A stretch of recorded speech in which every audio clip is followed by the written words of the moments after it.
బ్రహ్మ నారదునితో ఇంకా ఇలా అన్నాడు. విశ్వమే ఆత్మగా కలిగిన విశ్వేశుడు, విశ్వమయుడు, అందరికీ నాయకుడై, విశ్వరూపుడై, పుట్టుకలేనివాడై విష్ణుడు ఈ విశ్వంలో ఉంటాడు. ఈ విశ్వం ఆయనలో ఉంటుంది. అతడు నియోగించడం వల్లనే సచరాచరమైన భూత సృష్టి విస్తారంగా చేస్తున్నాను. విష్ణుడు రక్షిస్తున్నాడు, శివుడు లయింపజేస్తున్నాడు. దీనికంతటికీ అచ్యుతుడు త్రిశక్తులకు మూలమై ఉన్నాడు.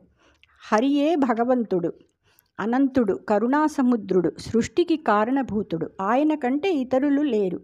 సరసగతిన్మునీంద్రులు ప్రసన్న శరీర హృషీకమానస స్ఫురణగలప్పుడవ్విభుని భూరి కళాకలిత స్వరూపముంతరమిడి చూతురెప్పుడు కుతర్కతమోహతి చేతనజ్ఞతంబొరసినయప్పుడవ్విభుని మూర్తిగనుంగొనలేరు నారదా.